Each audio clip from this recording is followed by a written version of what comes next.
جی آپ دیکھ لیں 11 بجے سے پہلے بھی ہے، اچھا 10:30 بجے تک تقریباً۔ بسم اللہ الرحمن الرحیم. دعائے سلامتی امام زمانہ جل شریف.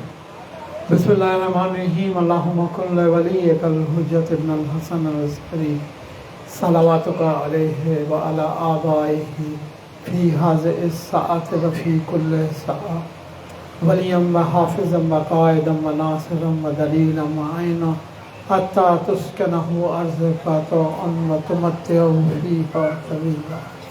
ترجمہ پیش خدمت ہے. معبود بحافظ بن جا اپنے ولی حضرت حجت ابن الحسن العسکری کا، ان پر تیری رحمتوں کا نزول ہو، ان کے آبائے طاہرین پر اس لمحے اور ہر آنے والے لمحے میں بن جا ان کا محافظ، نگہبان، نگران، حامی، مددگار، پیشوا، یہاں تک کہ روح عرض پر انہیں حکومت ملے اور تا دیر عرصہ وہ اس پر قائم رہیں. خدایا محمد و آل محمد پر نزول رحمت فرما اور ظہور میں تعجیل فرما. بسم اللہ الرحمن الرحیم. الحمدللہ رب العالمین والصلاة والسلام علی اشرف الانبیاء سید المرسلین خاتم النبیین نبی حرمین امام قبلتین سید الثقلین محبوب رب المغربین و رب المشرقین جد حسن والحسین ابو القاسم محمد صلوات.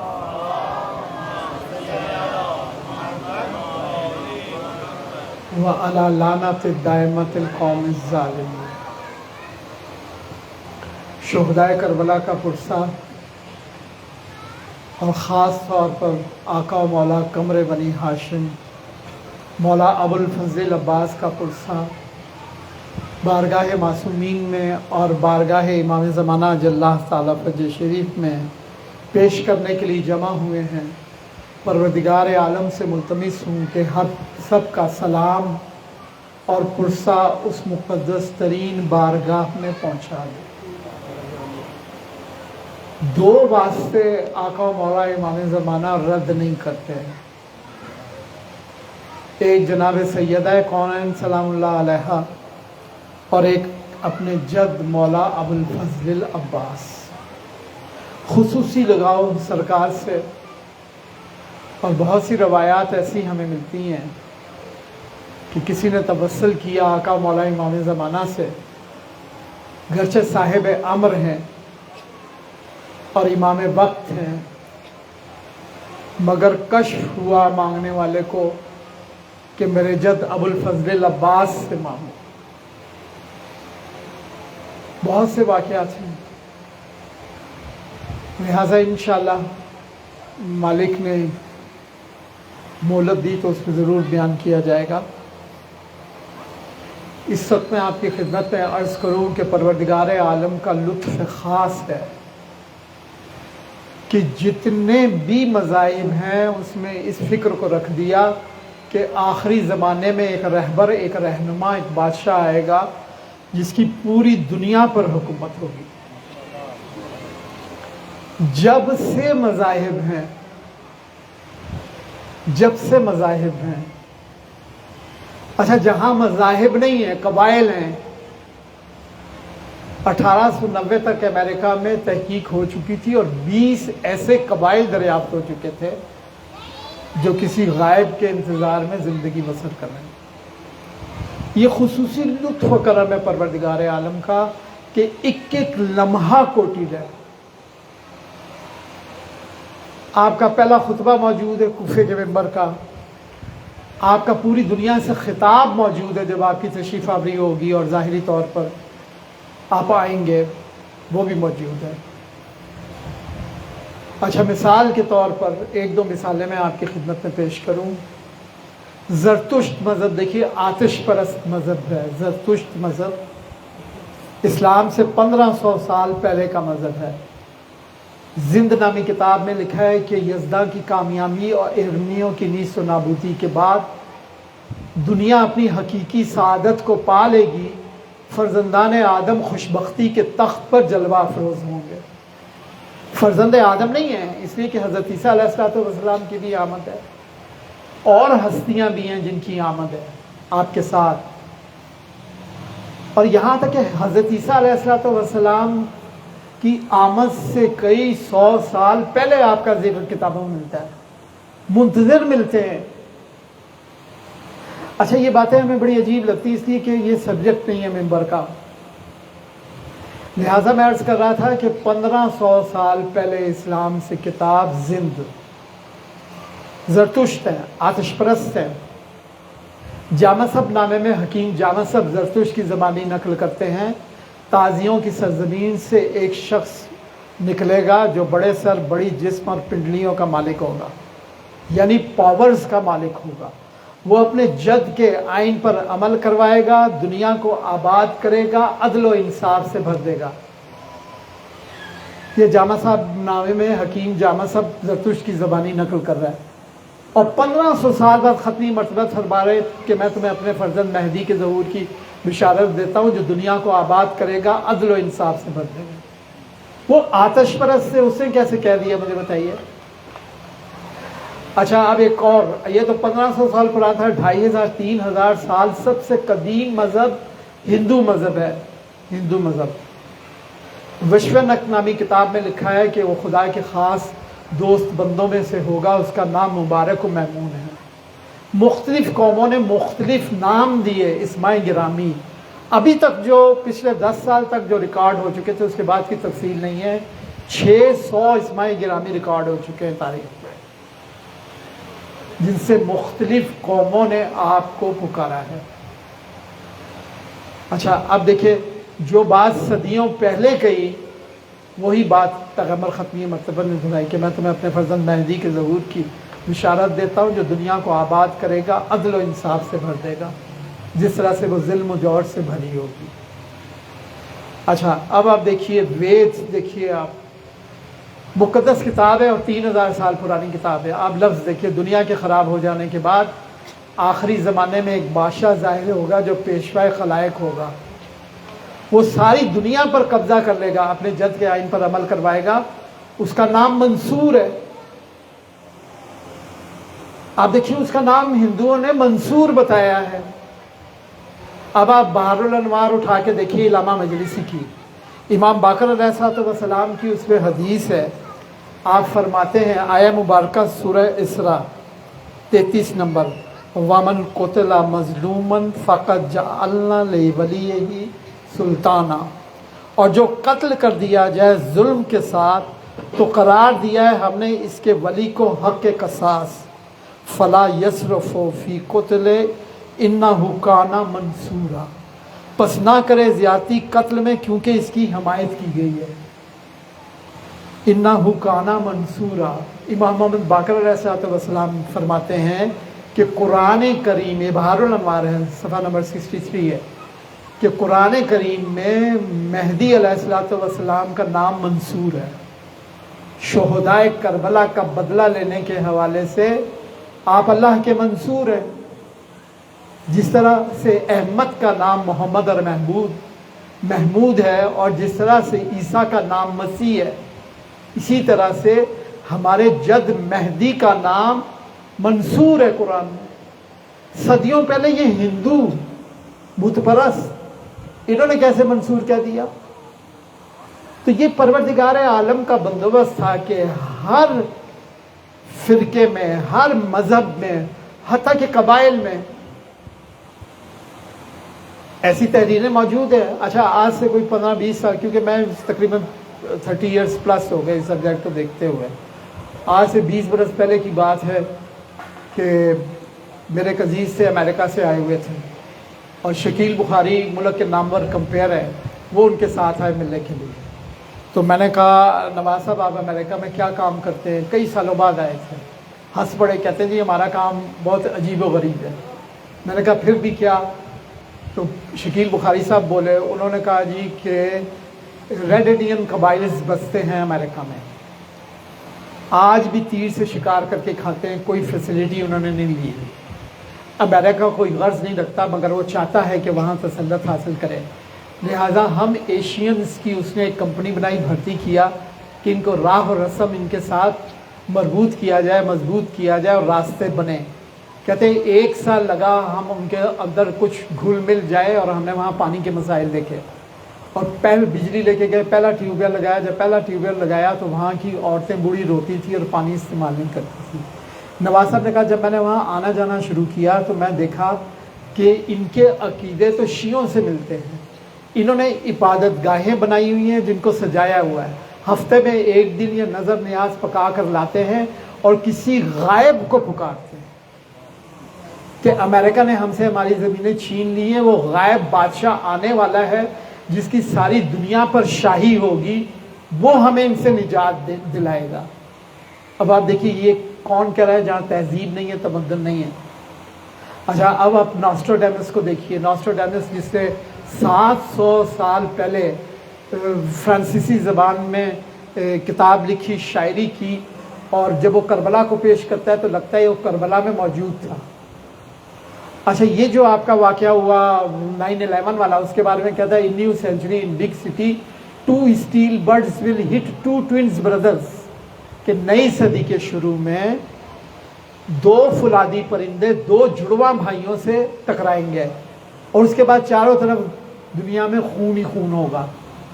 پھر وہ سرکار کی آمد کا اعلان کرتا ہے اور کہتا ہے پھر اس وقت امریکہ اور دوسری جتنی سپر پاورز ہیں ان کا وقت ختم ہو جائے گا اور اس کی آمد ہوگی جسے the last reformer of world کہا جاتا ہے, دنیا کا آخری نجات دہندہ. یہ آپ کا انٹرنیشنل ٹائٹل ہے. اچھا پھر وہ کہتا ہے کہ اس وقت دنیا اپنے خزانے کھول دے گی. دنیا اپنے خزانے, احادیث ہے ہمارے ہاں کہیں. اچھا اب یہ دیکھیے, یہ زمین اپنے خزانے اگل دے گی, وہاں جہاں تہذیب نہیں تمدن نہیں وہ کہہ رہے ہیں, یہاں ناسٹراڈیمس کہہ رہے ہیں. اچھا امریکہ نے خود 70s میں دی مین ہو سا ٹمارو کے نام سے فلم بنائی ہے, یعنی جتنی بھی اس نے پیشن گوئیاں کی تھی اس کے اوپر اس کی فلم ہے, آپ دیکھیے گا. یعنی اس نے کینیڈی کا قتل نہیں بنایا, جنگ عظیم اول بتایا, دوم بتائی, جتنے قحط پڑے, جتنے دنیا کے مشہور واقعات تھے وہ اسے ناسٹراڈیمس نے بتائے, اور جو واقعہ ہوتا ہے اس پہ انہوں نے فلم کو پکچرائز کیا. حد ہو گئی. امام خمینی علیہ رحمہ کی آمد بتاتا ہے, وہ جب آمد بتاتا ہے کہ کم سے ایک مرد نکلے گا تو اس وقت امام خمینی علیہ رحمہ کو جہاز سے اترتے ہوئے دکھاتے ہیں. پھر یہ 9/11 والا واقعہ بتاتا ہے اور پھر کہتا ہے کہ اس کے بعد دنیا میں چاروں طرف خون ہوگا اور پھر آپ کا ظہور ہوگا. اب دیکھیے باسک نامی کتاب ہے بلاخر دنیا ہندوؤں کی, یہ بھی 2,500-3 ہزار سال پر, بلاخر دنیا کا خاتمہ ہے کہ ایسے عادل بادشاہ پر ہو جائے گا جو انسانوں, پریوں اور فرشتوں کا بادشاہ ہوگا. جو کچھ زمین و آسمان میں ہے وہ اس کے ہاتھ لگ جائے گا, وہ زمین و آسمان کی خبر دے گا. سچ تو یہ ہے کہ آج تک اس سے بڑا کوئی شخص نہ آیا ہوگا. یہ پروردگار عالم کا لطف و کرم ہے کہ ہر مذہب میں, ہر قوم, ہر فرقے میں اس فکر کو رکھ دیا. اچھا یہ جب نیو ملینیم آ رہا تھا, 2001 شروع ہونے والا تھا, تو پوری دنیا میں شور تھا. اس وقت دی نیوز میں میرا ایک دوست تھا جو دنیا جہاں کی خبروں کی تلاشیں مجھے دیا کرتا تھا. پوری دنیا میں شور تھا اور وہ واضح ایک ہی بات تھی کہ اب امریکہ اور سپر پاورز کا وقت ختم ہے. آخر ان کے بھی روحانیت کے چینلز ہیں جو بھی ہیں, اور تیاریوں کے سلسلے میں تو یہاں تک بھی کہا گیا. اچھا CNN بھی کئی دفعہ دکھا چکا ہے کہ مقدس ہیکل پر یہ مصیبت بنا ہوا ہے اسرائیل کے لیے. بہت سی نقل مکانی کر کے عیسائی اور یہودی وہاں شفٹ ہو گئے کہ ہم حضرت عیسیٰ علیہ السلام کا استقبال کریں گے. گاہے بگاہ آج کل تو نہیں, لیکن 3-4 سال پہلے تک وہ گاہے بگاہے وہ دکھاتا رہتا تھا اور وہ ہاتھ بلند کر کے حضرت عیسیٰ علیہ السلام کو پکارتے تھے. مگر یہ کہ حضرت عیسیٰ علیہ السلام سے پہلے تو آقا و مولا امام زمانہ اجل اللہ تعالیٰ فرج شریف کی آمد ہے.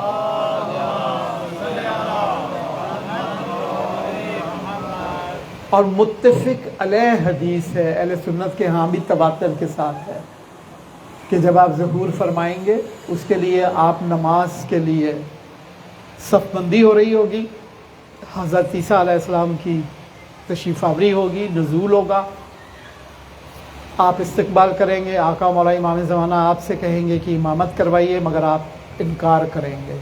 آپ فرمائیں گے نہیں, میرے امام آپ ہیں. آپ دیکھیے پروردگار عالم کا کتنا زبردست بندوبست ہے کہ کرسچینٹی ایک بہت بڑی دنیا کی طاقت کو ان کے لیے حضرت عیسیٰ علیہ السلام کو رکھ دیا. ان کے ساتھ اب وقت نہیں کہ میں بتاؤں کون کون سی ہستیاں اور آئیں گی، لیکن ابھی جو پوٹن ہے، جو رشیا ہے، جو پاور حاصل کرتا جا رہا ہے، وہ پیور کرسچینٹی ہے، وہ جس فرقے پر ہے. اور پھر یہ پروردگار عالم کا لطف و کرم ہے کہ امریکہ اور دوسروں کی پاورز جو ہے وہ سلب کی جا رہی ہیں، اور ظہور کسی وقت بھی ممکن ہے. ظہور کسی وقت بھی ممکن ہے. ظہور کی اہمیت نہیں ہے عزیزان گرامی کا، ظہور کی اہمیت نہیں ہے. 2 دفعہ حدیث پڑھ چکا، پھر تیسری دفعہ دہرا دوں. صادق آل محمد فرماتے ہیں ہاں تم بھی فضیلت انتظار کو درک کر سکتے ہو، مگر اس کی کچھ شرائط ہے. بے شرط ہا و بے شروط ہا. اور اس کی شرط یہ ہے کہ اگر تم نے اپنے امام کو پہچان لیا تو جو ظہور صدیوں بعد ہونے والا ہے اس میں تمہاری شمولیت ابھی سے ہو جائے. اچھا پھر دیکھیے ایک عجیب بات ہے کہ صادق آل محمد سے بھی سوال ہوا اور امام حسین علیہ السلام سے بھی سوال ہوا، کیا آپ مہدی ہیں؟ یہ سوال کیوں ہوا؟ کیا آپ مہدی ہیں؟ ابھی تو آپ پیدا نہیں ہوئے. تو دیکھیے صادق آل محمد امام جعفر صادق علیہ السلام نے کتنا خوبصورت جواب دیا. آپ نے فرمایا اگر میں ان کے زمانے کو پا لیتا تو تمام عمر خدمت گزاری کرتا، تمام عمر. اور ایک روایت میں نے پڑھا کہ اکثر معصومین سے سوال ہوا کیا آپ مہدی ہیں؟ بات یہ کہ یہ کویسچن کیوں آپ مہدی ہیں؟ دیکھیں مکتب اہل سنت میں 200 اتھینٹک احادیث ہیں مہدویت کے بارے میں. کتنی؟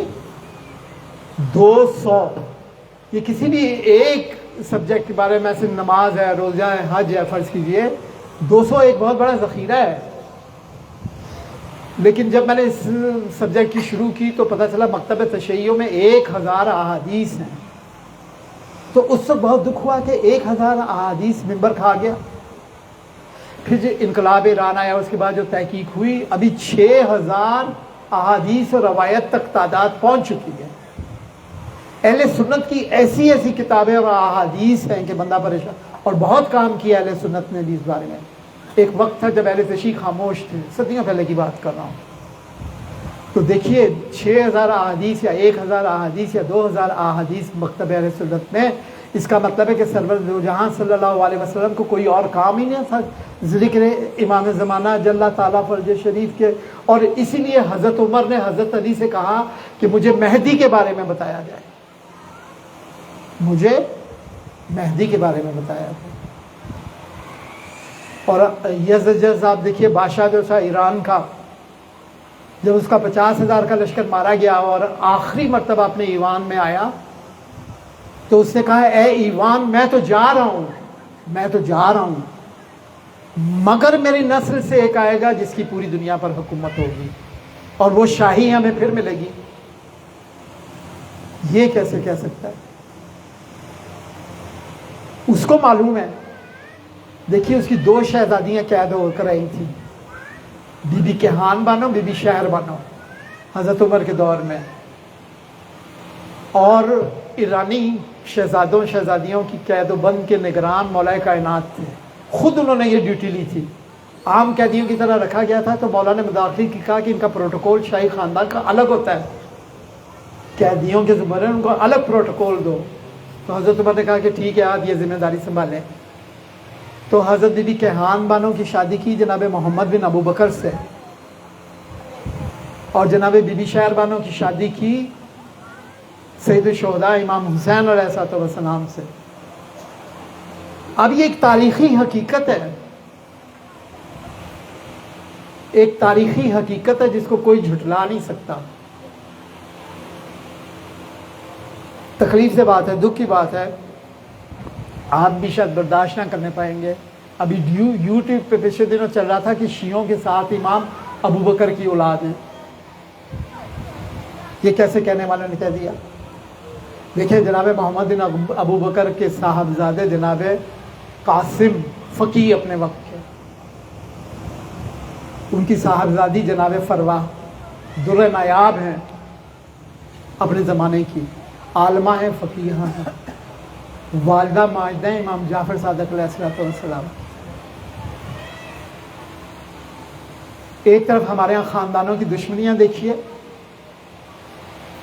اور دوسری طرف آپ دیکھیے بی بی پاک علیہ السلام، ان کے دشمنوں کو لاکھوں لاکھوں کروڑوں کروڑوں لعنت ہے۔ ایسا نہیں کہ ان پر لعنت وارد نہیں ہوئی اور اس کے حقدار نہیں تھے، مگر آپ دیکھیے کہ ایک طرف بی بی پاک علیہ السلام کا وصیت نامہ ہے، یعنی صلہ رحمی کی اسلام میں دیکھیے کیا قدر و قیمت ہے، کیا قدر و قیمت ہے۔ آپ وصیت فرما رہی ہیں میرے جنازے پہ نہ آئیں جنہوں نے دکھ تکلیف پہنچایا اور بنی ہاشم رشتے لے رہے ہیں۔ جناب عبد الرحمن بن ابو بکر کی بیٹیاں بنی ہاشم میں بیائی ہوئی تھیں۔ اسی طرح سے جناب محمد بن ابو بکر،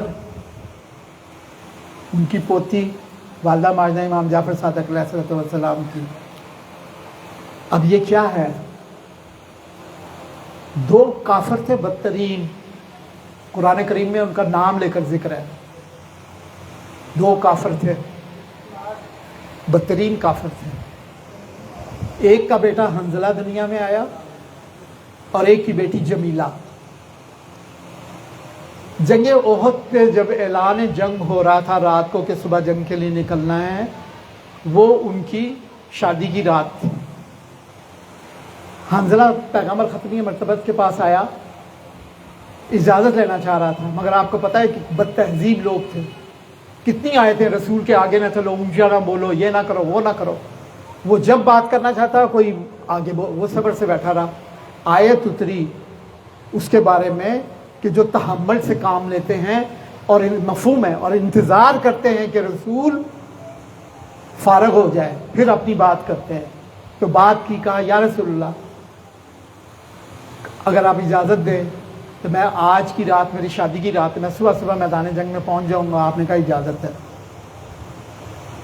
صبح جب ہوئی تو ایک دم پریشان ہو گیا، بستر سے چھلانگ لگائی اور کہا میں نے تو میدان جنگ میں ہونا تھا۔ اس کی ایک رات کی دلہن نے بازو پکڑ کے کہا رک جاؤ، ابھی نہ جانا، میں ابھی آتی ہوں۔ باہر گئی، 4 گواہوں کو لے کر آئی اور کہا کہ گواہی دو تم، یہ میرا شوہر ہے، یہ میدان جنگ پہ جا رہا ہے، گواہی دو۔ انہوں نے گواہی دی۔ اچھا وہ چاہ رہی تھی کہ حنظلہ کے نام پر ہی ساری زندگی گزارے، لوگ مانیں گے نہیں یہ شادی ہوئی ہے، لہذا اب جب یہ بھاگے میدان احد میں گئے تو اس وقت رجس پڑ رہا تھا۔ ابو سفیان لگام پکڑی ہے اور پیادہ تھا، یہ کوئی سواری بھی نہیں تھی، اور حملہ کیا ہے۔ اس وقت اجتماعی حملہ کر کے جناب حنظلہ شہید ہوئے۔ اچھا اس وقت رسول اکرم صلی اللہ علیہ وسلم نے فرمایا یہ غسیل ملائکہ ہے، اس نے غسل نہیں کیا تھا، بغیر غسل کے میدان میں آ گیا، ملائکہ اس کو غسل دے رہے ہیں۔ اب 2 بدترین کافروں کی یہ اولاد ہے۔ اچھا تاریخ کا حصہ ہے، اس میں کوئی وہ نہیں ہے۔ اس کی جہاں یہ واقعہ دیا ہوا ہے تاریخ شجاعان اسلام ہے، ٹرانسلیٹڈ بک ہے، اس میں قرآن کریم کی آیہ مبارکہ یہ آ گیا۔ میں نے اس کو دوبارہ نہیں دیکھا کہ میں قرآن کریم کا وہ ریفرنس لے کے آتا۔ اس پہ لکھا تھا کہ پروردگار عالم کی ذات وہ ہے جو بدبودار خمیر سے خوشبودار پھول اگاتی ہے۔ یہ رب ذوالجلال والاکرام کی ذات اقدس ہے۔ بر محمد و آل محمد صلوات۔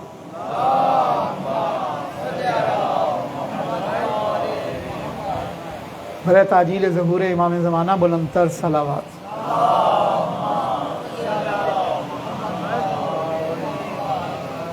نعرہ تکبیر، نعرہ رسالت، نعرہ حیدری،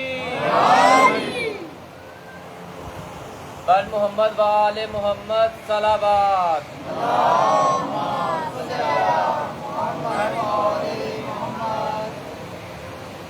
جناب مولا ابو الفضل العباس قمر بنی ہاشم کی کوئی حسرت پوری نہیں ہوئی تھی۔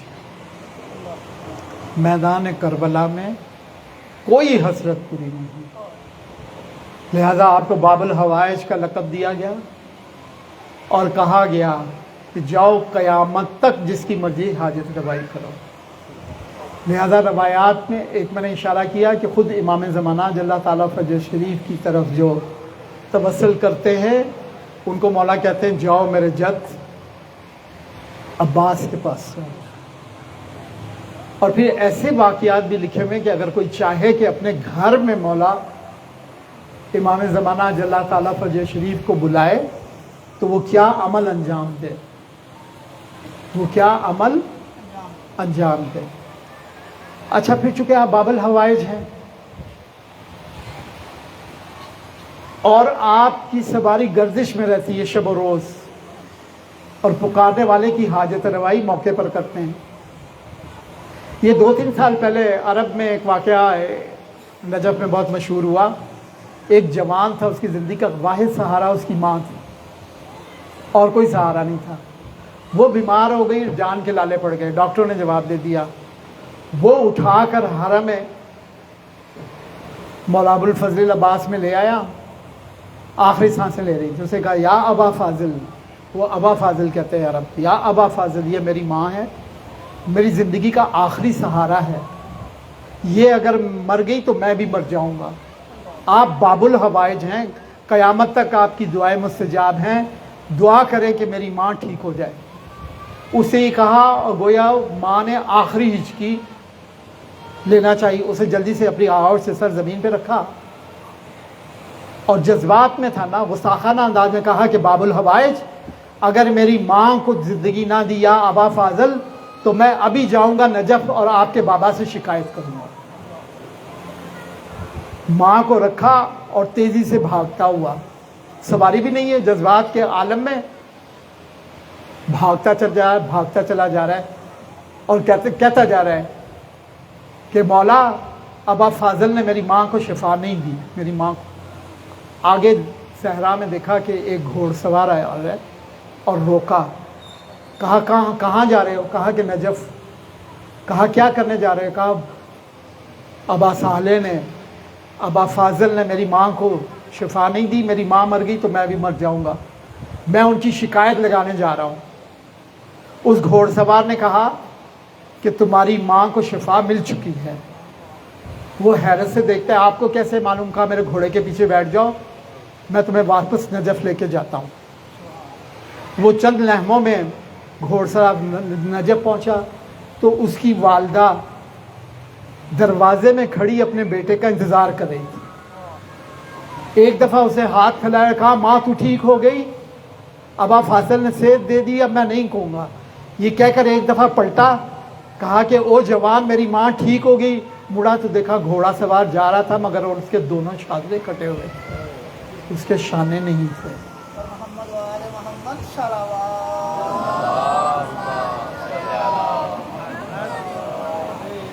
عبداللہ ہے ابو الفضل عباس دخیلوں کا، اے اللہ کے بندے میں تیری پناہ میں آ گیا۔